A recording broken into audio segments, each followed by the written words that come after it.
Hello, I'm Stephen Cooley, and welcome to the Stephen Cooley Real Estate Show. And as always, it's an honor to have Julie Storm on the show with me. Thank you, Stephen. A pleasure to be here. Welcome back, Julie, to our 16th year doing the TV show and keeping local folks informed on the real estate needs of York County. Absolutely, and we've seen a lot of different trends in those 16 years. Absolutely. We've seen most towns around us double in size. Absolutely. And prices double.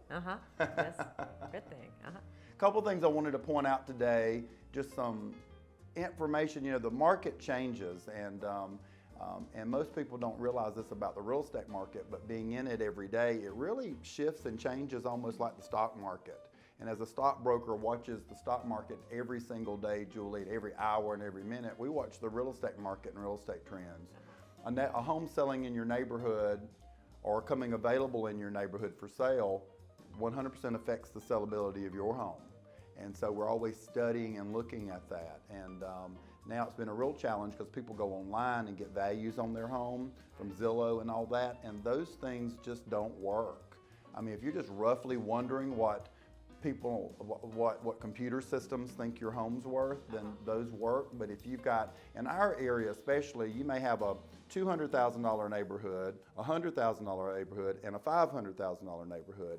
And those online services don't know that that's not all one neighborhood. Right. As long as they share the same zip code, maybe share the same elementary school, then it will use all those homes to come up with a value of your home. And we all know that it's really based on the neighborhood you're in and the similar type of construction and size of home and all that kind of stuff. So I would just say if people truly want to know the value of their home, whether it's to thinking about selling or finding out what kind of equity they have in it because they want to use the equity, they can give us a call, Julie, and we can remotely now from everything online come up with a value of the home without having even come out. So we're happy to do that. We're happy to do that for any of our past clients or people in the area who's just trying to figure out the value of their home. So they just can reach us here at the Stephen Cooley Real Estate Group. A couple things I wanted to mention. Now, everybody's fighting over houses. Right. There's not enough homes for sale. Who would have thought 5 years ago we'd be saying that? And so, but people's tensions are high, and you've got to remember that a buyer who buys too quickly, that maybe feels pressured to buy the home because homes are selling so fast, or the home's been on the market for 2 or 3 days, or there's 2 or 3 offers coming in on the home, that buyer jumps in and grabs the house. And car dealerships know to send you home with the car. Right. You don't get keys to the house for about 45 days because it takes that long to get along. So that's giving people time for buyer's remorse to set in and things like that. So one thing I really want to encourage our sellers to do is the opportunity for buyers to walk is during home inspections. Okay. And we live in our homes 5, 10, 15, 20, 30, 40 years, and we've never had a physical on the house. So more than ever, I'm recommending sellers get that physical before a buyer comes, because a buyer's getting a home inspection on your home, and they're telling you what's wrong with your home that you live in and own, and they're asking you to fix these items, and you've probably got anywhere from 10 to 15 days to get them all fixed for the buyer to close. And when the seller and the buyer start arguing over whether the seller's going to make a repair to the home, that's where you lose your buyer. Well, and a lot of times when you lose the buyer, then it's like starting the process all over Starting the process all over, and it's sometimes harder to get the second buyer than it was the first because the home's already been on the market, it's been off the market. You now have an inspection done by the buyer that if the seller has seen the inspection, they've got to disclose it to future buyers. So I'm just really recommending sellers, if you've been in a home for more than 2 or 3 years, not had a home inspection. I tell this, and I say this over and over, I get a home inspection every 36 months on my home. There's usually a page to 2 pages wrong every 36 months, and I get all those items fixed. So if you're one of our clients, if you want to put your home on the market with the Stephen Cooley Real Estate Group, we can recommend great home inspectors, and also right behind them, great repair people to come in and give that home a good clean bill of health. It's like having your car serviced. Absolutely, and we don't get home service. Right.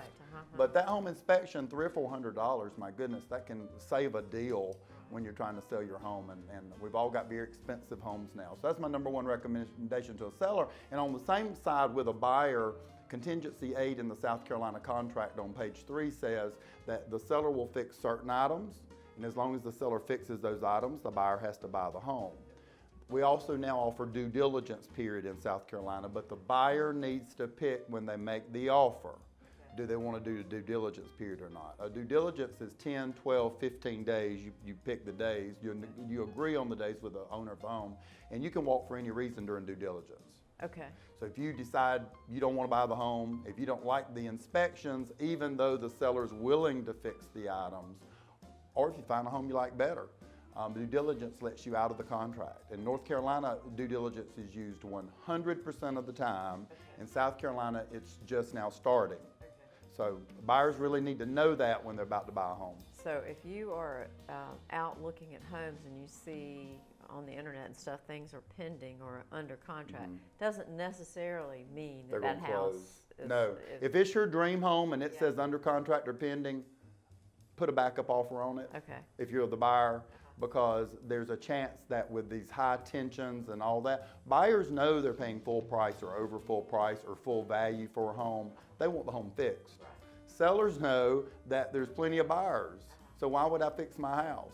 So you got both those attitudes right now going in a good mixture. And I just have to say, and I have to brag on them for a minute, Julie, the agents here at the Stephen Cooley Real Estate Group manage this at such a high level that we usually create win-win situations where the seller feels like they've won and the buyer feels like they've won. And if both people feel good about the deal, then people stick to the deal. But if one person feels like an underdog, whether it's the seller or the buyer, that underdog is very volatile to walk and move on. The last thing, because I know we're running out of time, is that when a buyer goes to closing, you need to decide between tenancy in common and joint tenancy. So go online and read about those, because you can ask and request it at the closing. One of our best closing attorneys that we use really explains that well to the buyer, but one allows the other co-owner of the home to inherit the entire home if you die. And the other one allows for it to go to that person's, through your inheritance. So if you and I were going out and buying a rental property together and I passed away, you may not want to be partners with my heirs. We may want to set it up where you inherit the entire property and maybe you give a lump sum to my heirs, or maybe just leave my heirs out of it. So that's really an important thing. It's even an important thing with married couples, because if one spouse dies, the children who may be underage inherit the parts of the home. And that can be very challenging and very expensive to get minors to sell real estate. And there's so a you lot may, of blended families yeah, now, so too, you may so want there's- your wife or husband to inherit the entire home so the kids aren't involved in the inheritance. So great information there. And I have to again say, my agents really walk our sellers and buyers through all these processes and then get you in touch with the right professionals to get the right advice on things we can't advise you on. Thank you for being on the show today. I do want to mention that in the month of May, we have over 50 open homes. And if you come to one of our open houses, we'll give $5 to the Humane Society of York County. York County puts over 700 pets to sleep a month, and my goal is to reduce that number to 0. So if you'll come to one of our open houses, you can go to stephencooley.com. There's a big picture of a dog and a cat. Click on it, and there's all 50 open houses in the month of May. If you walk in the door, that gets the Humane Society $5. That's awesome. Thank you for watching today's show. Thank you for being on the show, and we'll be right back with beautiful homes for sale in your area. I hope you've enjoyed watching the Stephen Cooley Real Estate Show. If you're interested in advertising your business on the program, please give us a call at 803-326-2777. Join us next week for more discussions on real estate topics and help in finding your perfect home. Thanks for watching.